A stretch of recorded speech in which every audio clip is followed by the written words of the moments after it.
जी के बाद पहली बार देखा है कि किसी प्रधानमंत्री की अपील पर स्वयंभू रूप से 130 करोड़ लोग सेल्फ डिसिप्लिन तरीके से अपने घर के अंदर बैठे रहे।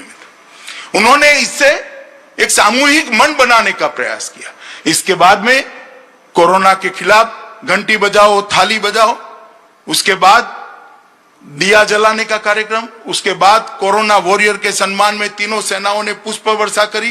ये सारी चीजें कर कर मोदी जी ने एक राष्ट्र, एक जन, एक मन ऐसी अटूट श्रृंखला बना दी कि पूरा देश जैसे एक मन से कोरोना के सामने लड़ने के लिए खड़ा है। और उसी का नतीजा है कि देश, दुनिया के सबसे विकसित देश भी आज ये देखने आते हैं कि भारत कोरोना के खिलाफ कैसे लड़ा है।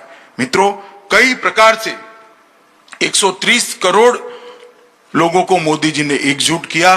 कई सर्वेक्षण हुए हैं, कोई 84% लोगों को मोदी जी के साथ बताता है, कोई 94% लोगों को बताता है, मगर मैं कहता हूं आपके सर्वेक्षण गलत है। 100% 130 करोड़ की जनता आज नरेंद्र मोदी के साथ चट्टान की तरह खड़ी है। मित्रों, प्रधानमंत्री गरीब कल्याण पैकेज कोरोना की महामारी की शुरुआत में भी लेकर आए। मोदी जी को मालूम था कि सबसे बुरी असर देश के गरीबों को पड़ती। 1,70,000 करोड़ का पैकेज लेकर आए, जिसके अंदर ढेर सारी योजनाएं थी। मैं कुछ योजना जरूर बताना चाहता हूं। किसान सम्मान निधि लगभग 8.7 करोड़ लोगों को 16,000 करोड़ रुपया दिया। बंगाल में कुछ नहीं मिला क्योंकि हमारे पास सूची नहीं है।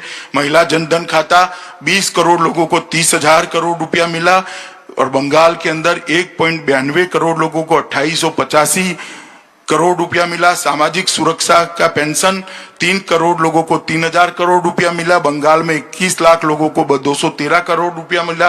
कंस्ट्रक्शन वर्कर्स 2.3 करोड़ को 4,300 करोड़ मिला। बंगाल में 30 लाख लोगों को 300 करोड़ रुपया मिला। उज्ज्वला योजना 8.19 करोड़ लोगों को 13,000 करोड़ के गैस के सिलेंडर फ्री दिए गए। बंगाल के अंदर 1.13 करोड़ की दो दिए हैं, इसलिए 1.13 करोड़ लोगों को 1100 करोड़ के गैस के सिलेंडर दिए गए। बंगाल की जनता के 3.5 करोड़ लोगों को 3556 करोड़ का सीधी मदद नरेंद्र मोदी जी के द्वारा हर घर में पहुंचाने का काम एक गरीब कल्याण है। और मैं ममता जी को आज भी कहता हूं कि किसानों की सूची भेज दीजिए। हम किसानों को 6,000 रुपया देना चाहते हैं, आप काहे को रोड़ा बनी हो। ये योजना में बंगाल के खाते में 0 आता है। एक बार सूची भेज दीजिए, कृपया सूची भेज दीजिए, हम तुरंत ही पैसा ट्रांसफर करेंगे। और बंगाल पीडीएस के माध्यम से बंगाल के लगभग 60.68 करोड़ लाभार्थियों को 3.84 लाख मैट्रिक टन अनाज दिया, जिसकी वैल्यू लगभग 8,000 करोड़ रुपया होती है। इस प्रकार से 11,000 करोड़ रुपया बंगाल के लोगों को सीधा दिया। सरकार को जो सहायता दी है वो अलग है। 11,000 करोड़ रुपया बंगाल की जनता के घर में सीधा पहुंचाने का काम ये भारतीय जनता पार्टी की सरकार ने किया। और ममता जी पॉलिटिकल तंज कसती है। हम ठीक नहीं चला रहे तो आकर संभाल लीजिए।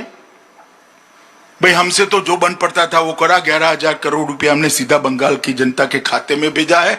और बंगाल सरकार को भी जो देना निकलता था वो निकलता। हमने कोई पक्षपात नहीं किया।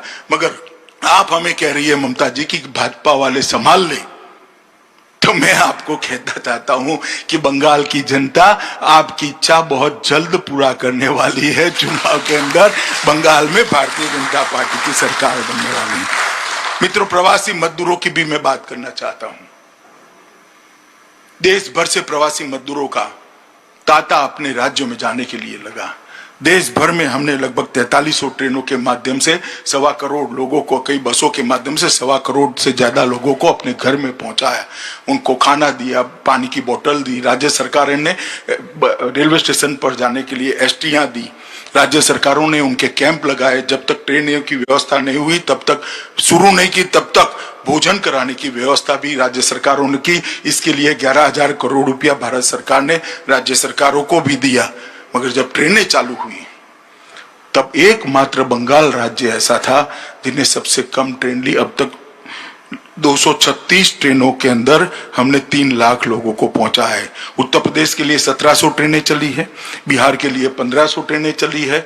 और मुझे ताज्जुब तो तब हुआ जब ममता जी ने ये प्रवासी मजदूर जो अपने माँ बाप और पत्नी और बच्चों को मिलने आ रहे थे, कोरोना संकट में अपने परिवार के साथ रहना चाहते थे, उनकी ट्रेनों को कोरोना एक्सप्रेस नाम दिया। हमने उसको